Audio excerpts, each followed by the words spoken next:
Hello there, we interrupt your regular programming to bring you a Declan Rice special. Nathan Murphy alongside me, as is Adrian Barry. Gentlemen, hello. Hello, Joe.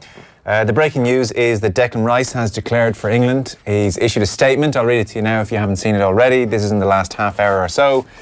This afternoon I telephoned both Mick McCarthy and Gareth Southgate to inform them of my decision to submit a written request to FIFA for the transfer of my international registration from the Republic of Ireland to England. This has been an extremely difficult decision and, in all honesty, not one I ever expected to be making at this stage of my career. So much has happened so quickly in the past couple of years, from progressing through the West Ham Academy to making my Premier League debut at the age of 18 and then being named in a full international squad just 2 days later. In recent weeks and months, I've discussed the situation with the people who mean the most to me. I've also spoken to Martin O'Neill and Mick McCarthy, Gareth Southgate, to friends and colleagues within the game whose opinion I respect. I am truly grateful for the support I've received in leading to this decision. Like so many people around the world, I consider myself to be of mixed nationality. I am a proud Englishman, having been born and raised in London. However, I am just as proud of my family's Irish heritage and my affinity and connection with the country. I have equal respect and love for both England and Ireland, and therefore the national team I choose to represent is not a clear-cut, simple selection, particularly not for a young lad who's never dreamed of being in this position. Ultimately, it's a personal decision that I've made with my heart and my head based on what I believe is best for my future. I fully accept some Irish supporters will be disappointed by my decision and that everyone has different opinions in regard to the rules around international representation. However, I hope that people can understand that I've made this decision with honesty, integrity and the full support of my family. I would also like to thank Mick McCarthy, Martin O'Neill, all the coaching staff and everyone associated with the FAI, not only for their support and understanding throughout this period, but for the part they have played in my development as a young player. My pride at wearing the Irish shirt was always 100% genuine. It was a great honour for myself and my family and something I will always cherish. I would also like to make it clear that in requesting to transfer my national team representation, I am not taking for granted a call up to the England squad or making any assumptions about my future international career. However, out of respect for the public of Ireland, I felt it was right to announce this decision now and put an end to the speculation. I'm still only 20 years old. There's a long road ahead of me. For now, my focus remains entirely on establishing myself as a Premier League player at West Ham and working as hard as possible to improve and be successful. In football and in life, I've always tried to be completely honest and true to myself and my family at all times, and that is what I will continue to do. End statement. Whew. It's a good statement. Mick McCarthy had an equally long statement in response. Declan rang me today and said he's decided to give it a go with England. Good luck to him. End statement. Peak Mick McCarthy right there. Oh God! It's very disappointing. I would think is my main sort of reaction. That it's not at all surprising. It seemed like inevitable that this was going to happen at some point down the track. There was all these peaks and troughs over the last few months. The sort of roller coaster of following this saga, I think it's fair enough to call it. And at various points, it seemed like certain members of his family were very insistent that he would play for the Republic of Ireland, and maybe that he himself was really just not as bought into it. And so we got little glimpses of hope and we got little glimpses of the door being shut, and then eventually it's closed in our face. And I sort of am in the best of luck to him camp, a bit like Mick McCarthy, but definitely from a sporting point of view, it's extremely disappointing that we don't have somebody of his talent to avail of over the next while. Yeah, a massive blow to Irish football. That's the overwhelming feeling right now. Declan Rice, with the potential he's shown over the past year, 18 months, it felt as though he could have been this transformative figure for Irish football, someone we could hang our hat on for the next decade, somebody who it seems as though is going to go on and play for one of the top 6 teams, is going to go on and play Champions League football, who could be a key player for the biggest teams in world football and will be Irish. And that would have been something that, not just when Ireland are playing, but in general, I think would have given us some level of interest that we don't have at the moment. We're getting excited today that Ryan Nolan is in the Inter Milan squad. I think over 80 nationalities have been represented in the Champions League and Europa League this year. Ireland isn't one of them. We don't have any player of that calibre. International football is a mockery at this stage because of situations like this. You talk about his dad wanted him to play for Ireland. He wasn't so sure. He played for Ireland. 3 times he played for Ireland. He was man of the match. But he never thought he was going to be that good, summer. I think, right? Like, he did that on the basis that, well, I mean, I might go and get a couple of caps for England, but that's probably about this level I'm at.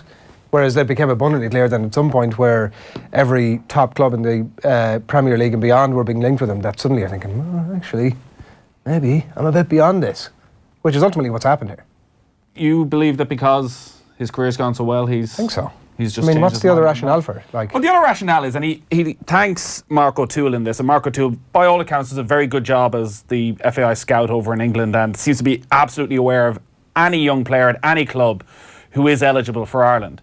Is that what are the FAI saying to young English-born players who come over? Is it, come, enjoy it for as long as possible until you play a competitive game, you're not tied down, but see what you think. And Declan Rice took them at their word, came over. He was our under-17 player of the year. We didn't mean that, though. Our under-19 player of the year last year. He would be really very mean much that. in the reckoning for under-21 and senior player of the year on the basis of those 3 performances. Yeah. But maybe in the back of his mind the whole time was, I don't need to make a decision until I play in a competitive game, and I'm not really going to think about it until I have to. Maybe I'm being too kind to him there. It's hard to know what his rationale was. It's very disappointing. He's obviously getting lots of abuse on Twitter, and I don't think we can go too harsh on a... What is he now, 20? Just turned 20. At what point, Joe, do we... at what age does he need to get to before we can start laying into? It's a fair question, yeah. I know. And look, it's very disappointing. Yeah, I know. But look, it is a little bit of a sickener that he represented the country 3 times. And there's 2 aspects to it. There's the international rules, which are a joke, that you can transfer over. If you play a friendly, that should be it, really. I think we're all agreed on that. And then there is a degree of self-responsibility. When did he have his first misgiving? Was it as an under-17 player? Was it when he got his first call-up? Did he think, I'm not even sure I'm going to declare for the country, but solid, I'll go and play anyway? I always felt he was very genuine. I would accept what he's saying there. He does feel an affinity to Ireland, a genuine one. And I think he obviously feels an affinity to England. He's been raised there and born there. And I do just think when the reality of Gareth Southgate talking to him and his prospects in the game became clear to him, I do think he just thought, well, I really do have other options here, and I don't blame him for picking England, No, I don't blame him. It feels as though there's just a whole lot of unfortunate timing in all of this, in terms of where English football is and where Irish football is. And I would agree, I think when he played for the under-21s and the emotion he showed at times when they had big wins, the emotion he showed when he was standing for the anthem, I do think that was genuine. Yeah. But then you go and you sit home on your couch in the cold light of day, and as you say, your career's going in a different way, and you've seen the absolute mess that has been the Irish national team over the last year. As Keith Andrews said, it was the worst year we'd had in living memory. And he was right. Behind the scenes, it was an absolute shambles, everything we've heard. And you're looking at that, and you're also looking at what England are doing over at Russia in the World Cup, and everything you hear from Gareth Southgate. Remember, he is only 20. An awful lot of his compatriots have come through an English underage system, which Gareth Southgate was running. And he's now gone on to be senior team manager, where it looks like it's firstly a fun environment, somewhere you want to be around, stark contrast to maybe a decade ago. But also, England have a great chance of winning something over the next 2-4 years. Euro 2020, the knockout stages are at Wembley. He could be a key sub in that sort of World Cup. Short in that area. They're massively short in that area. Like, if it's all he has to get past is Eric Dyer, you wouldn't put it past him. I like those odds at Declan Rice. Well, that's one thing I have to say I'm going to miss the most is the debate about what position should Declan Rice play and what are we going to do to fill time for the next few years. What do we talk about when it comes to West Ham now? I have no idea what to say. Well, suddenly we're taking a keen interest in James McCarthy's fitness over the next month. I mean, you do raise interesting points. Say that we have our suspicions about just what a mess it was behind the scenes in Irish camp around the time he was involved. We know about the Harry Arter fight. It's on the record, or certainly on the WhatsApp record. We know about the Jonathan Walter situation. You do wonder if Gareth Southgate and all the English lads in a parallel universe were over with Ireland and things were calm and been done the right way, and there was whatever messiness was going on in the Ireland camp was over with England, what his decision would be. I find this conversation difficult because we don't actually There's a bit of supposition involved, have that much information from Rice. We're projecting an awful lot. We don't know the reality of the situation. So how much was it down to the Roy Keane issue at the time?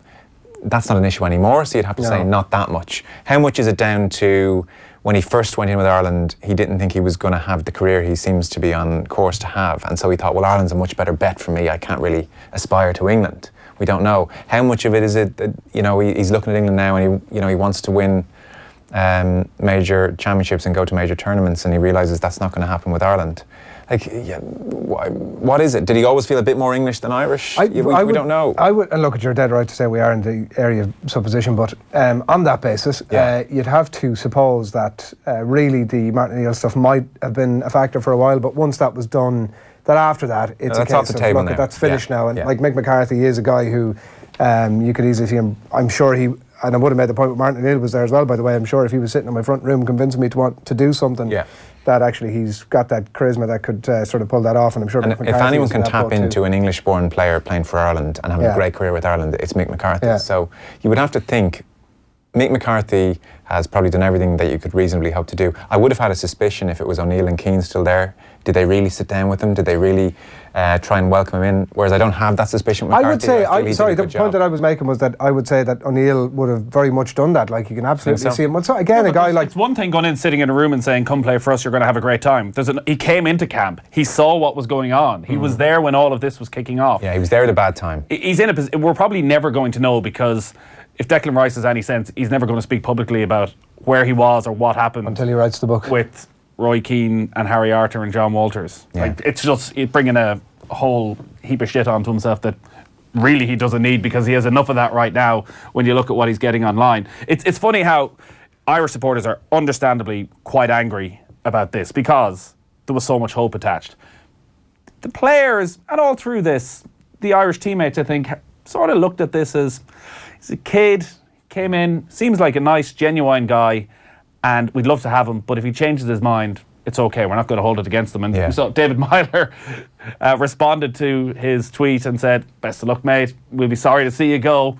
To which he sent another tweet, I think about 10 minutes later, going, obviously all Irish fans don't agree with what I was saying. It seems he's deleted his tweet wishing Declan Rice well in the first place. And Declan Rice was in a position similar to David Myler, would have been taking caps away from David Myler. So, but I think another thing is that, like, a lot of the players that would have been there, and we've talked about Harry Arter, like, you can assume that a bunch of these players, if at some point in Harry Arter's career it had materialised that he was actually attracting the interest of Manchester City, and he wasn't fully in bed with us, of course he would have considered it. To what extent does that really, does the Rice thing bother us? Because deep down we know that it confirms our worst fears, and our worst fears are that there are several other players in the squad whose first choice is also England. Well, it's to Dennis Wise's point, right, about the value of one cap versus another cap, and I know that it isn't as black and white as that, and there are I think a huge card is the opportunity to win something with England. Like, that must be when you start to weigh things up and you sit down and he said about all the people that he's spoken to,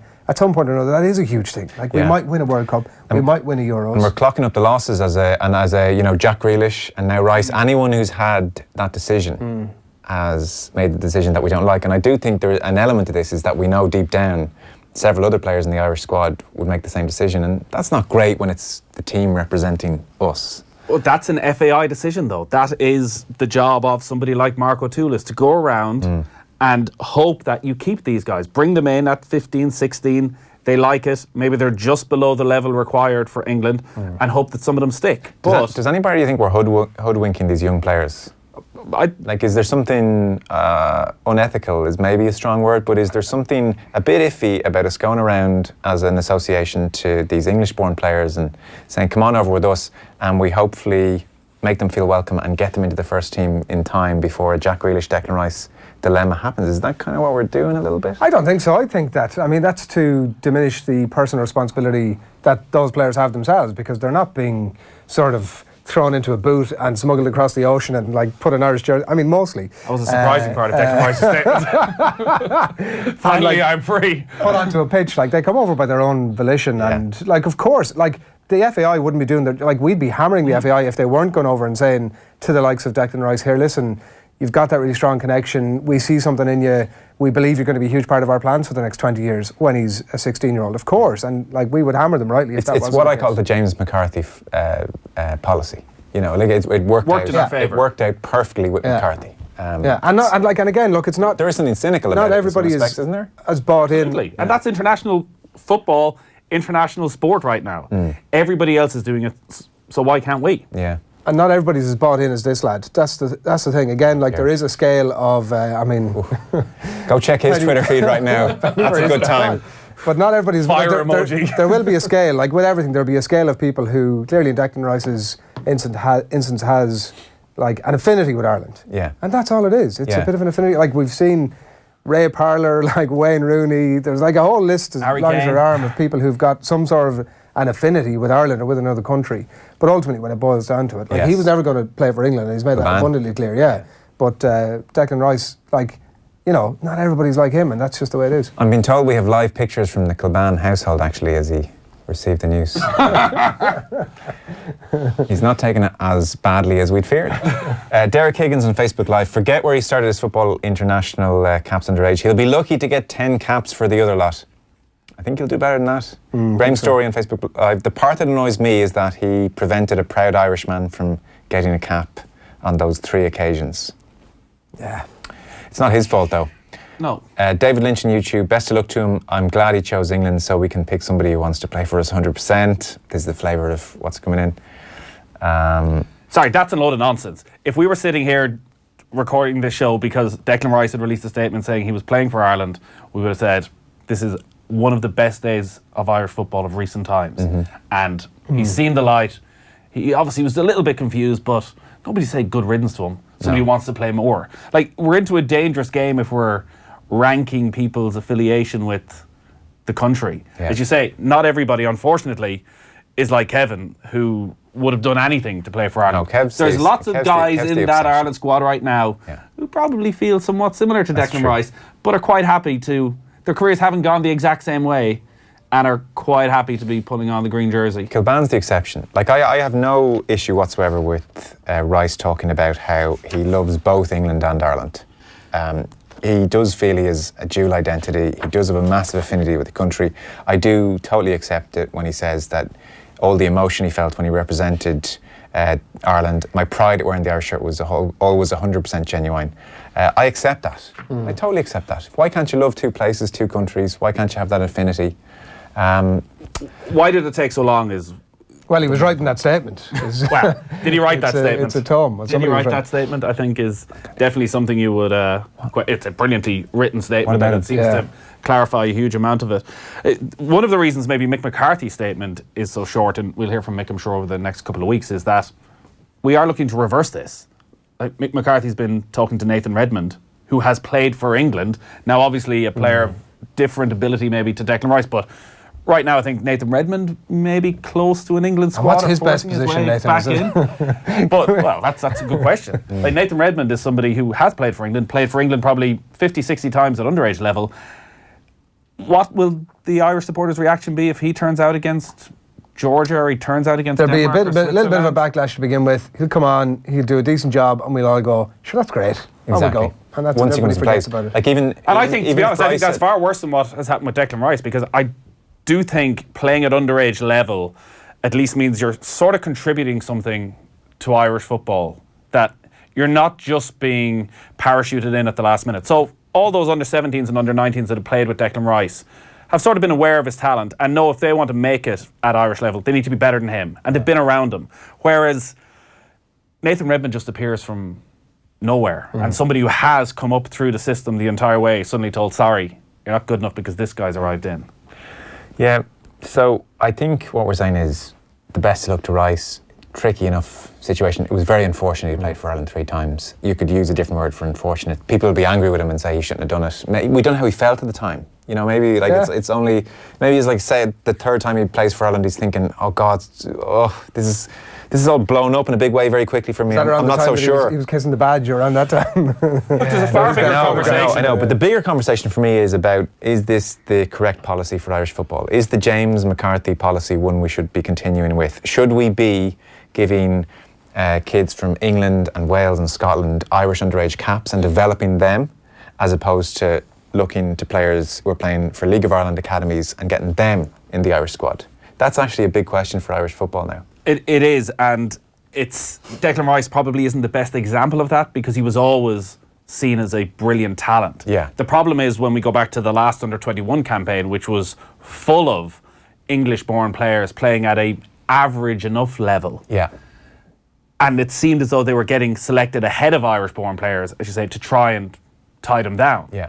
So we'll always have a James McCarthy situation because everyone knew from when he was 15, 16, he was going to be a brilliant footballer. More 50-50 calls we're talking about. Exactly. There's a really good player in Dublin. There's a really good player in England. If we get the England player in, we'll always have the guy in Dublin to call on. And we're all a little bit guilty of getting excited more about the guy we don't know too much about. Yeah. Who hasn't mostly, do you know what? The other thing is that mostly there isn't actually ever really a 50-50 call between two players of equal ability where, like, mostly we do both of those things in parallel. And should be doing both. I would argue should be doing both. We've spoken, and on the show, name escapes me now, but we literally had a player on who played in underage setups with English-born players, and he said everybody in the dressing room knew that Ireland was not their first choice. They were pretty open about it, and they knew that, you know, if the chance came, they were going to hightail it over to Gareth Southgate and the boys, and that was quite demoralising. He talked, really? Yeah, Well, he okay, said so. Like, we're using them and they're using us. Yeah. We're abusing each other. Yeah. So I don't know if that's a good policy or not. Declan Rice ain't going away is the other thing. Like this, you feel is going to sort of haunt Irish football in that everything he does, it will be a. Will it haunt you more if he might goes? have been. Will it haunt you more if he has a brilliant England career and wins 100 caps, or will it haunt you more if he only does a Jack Grealish and wins 3 or 4, but has a pretty good Premier League career and we're thinking to ourselves, what a waste. I think the former, because it's in your face every week. Oh, when he eventually joins Manchester City. He's running the show in the World Cup semi-final. That'll be worse. I think, and we're sat at home having not qualified. I think. I would say that it's in a statement here. I'm not taking for granted a call up to the England squad or making any assumptions about my international future. Yeah. Definitely no guarantees been given in the background from Gareth Southgate, but you can be absolutely certain that Gareth Southgate's been saying to him, "Listen, come into my squad, man. You are in." Yeah. You know. But this does change the way you look at Mick McCarthy's job, Stephen Kenny's job. Oh, it's a sickener. This guy was really a player you build a team around. It's a real sickener. As I say, I'm not joking. Suddenly, you're looking to James McCarthy, Robbie Brady, Jeff Hendrick, asking the same questions of, are they ready to step up? Are they able to take on a bit more of a leadership role? Are they going to be fit? Yeah. We've nobody who can score goals, and now we've no Declan Rice. So are we all agreed then we wish Declan Rice all the very best and we bear him no grudge, or is there an aspect of in either of you that thinks, not thrilled with the old kissing the badge and the whole playing 3 times? I wouldn't go as far as we wish him all the best. I think you accept that with the way international football is set up, he's able to make this decision. Okay. Do you, Adrian, feel, look, he's a young lad, he didn't mean any harm, or do you think he should have conducted himself differently? I would probably say that I subscribe to a little bit of both of those without sitting on the fence too much about it, but I would say that today, huge disappointment is the main thing, that we're not going to see this guy in an Irish jersey for the next 10 or 12 years. That's the overriding emotion. And after that, like, at some point or another, personally, I think I'm going to get to a space where it'll be, look, this is a guy with some Irish heritage and best of luck to him, and I hope he does really well. But I mean, I'm not there yet. There's going to be a little bit of disappointment. Give me a couple of days. You're not. Do you look at Wayne Rooney and Harry Kane and go, it's that little bit of Irish heritage. No, but I a bit of pride. I'm not sure when we talk about the scale of things, his affinity with Ireland is clearly much more than, not as much as we would like, but much more than Harry Kane or Wayne Rooney. Listen, best of luck to him. It's a huge disappointment. That's the only thing. Of course, he could have conducted himself slightly differently. But if you try to put yourself in his shoes as a kid who's not sure, actually, you know, the opportunity to play for England, is that really ever going to come around? And I'll just jump in over here. They're sweet talking me. That's doing wonders for my ego. I'm playing pretty well. Career's going along okay. And now suddenly things have changed drastically. Would any of us have, if we were in that same position, react differently? Because Manny would react exactly the same. I think you've summed it up very well. I do think that's just how it happened. Events just overtook themselves a touch, and it's very hard to say no to Martin O'Neill. You've been called to the squad, but oh my God, I'm suddenly getting man of the matches for West Ham. Well, that is. Oh, I'm here at Royal St George's with Gareth Southgate. He's shown me around. He wants me. Oh, what do? I just think it snowballed a bit. This tweet has aged wonderfully, though, and I knew it would at the time. I thought it was bullshit. Happy birthday to Ireland International Declan Rice, said the FAI. I don't know what they were thinking that day. 14th of January 2019. Madness. Nathan Murphy spent the whole day checking to see if Declan Rice was going to like that tweet. Did he ever? What do you think? No. It was a crazy thing. Well, it was a silly thing to do. That's the one biggest fallout of this entire thing. I mean, your endless hours, days, I would say almost, of trolling Declan Rice across Instagram are now gone. It's not my fault. Are you going to unfollow Declan Rice? There's a key question. Absolutely. I don't want to see what he's up to every day anymore. No chance. Absolutely no chance. So look, we're sad. It's terrible. The main advice is to keep a very close eye on Kevin Kilban's Twitter feed. Yeah, I'm just rereading his tweet there to make sure I wasn't misquoting him, but he has said that. I wish Declan all the best and hope he'll look back at his time with Ireland with fond memories, as I did. Close. If you're a proud Englishman, then why play for us in the first place? I think he's on the leash there. I think that opinion will be out there. Holding himself on the leash with those words. Yeah. I mean, Rice's answer to that, and we'll only ever get it off his statement, because I agree, I don't think he's going to do an in-depth chat about that. He just, he said, I have equal respect and love for both England and Ireland. Born and raised in London. I'm just as proud of my family's Irish heritage as I am my affinity with and the connection with the country. But like, look at that's he also has to say that, because now he's no longer going to be in an Irish jersey. There's no reason for him to have to appease Irish people other than saying, "Listen, I'm kind of sorry about that," as he tiptoes out of the room. Yeah. But he does have to appease himself with English people, and I'm a proud Englishman. He's got to get that in there somewhere. Like we've all spoken about the fact that he can't come out and say, look, I love Ireland really, but I've just looked at England and they're better. Yeah. You know, of course he's proud of both. Like, do we not all come from, are we not all, lots of us in this country in particular, especially the way everybody's had to leave certain counties and move up to Dublin for work, do lots of us not come from households where our parents are not from the county we're from, and we have a massive affinity with their county and with their own, where we spent lots of summers in that county, where we often were brought to those football matches. So you don't need to explain your bandwagon hopping every time Mayo gets an All-Ireland final. So that's a perfect example. That's why I could always really relate to the Rice thing. I went to far more Mayo matches than Kildare matches. What if Mayo were playing Kildare just as a tangent? I don't know. Go with half and half jersey. Honestly, I don't know. So in this country where that's mirrored all around the place, where lots of us have parents from different counties, but we've a real affinity for where they're from.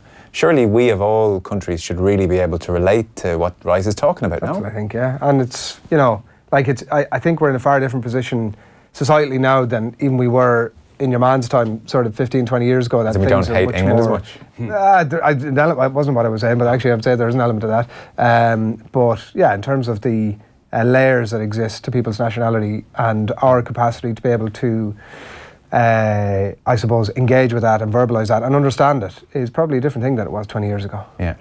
We'll sign off with a kiss of the badge. Dear. I want to see you in a half and half jersey, by the way. We need to make that happen. No problem. Right. Anyone want to add anything they haven't got across?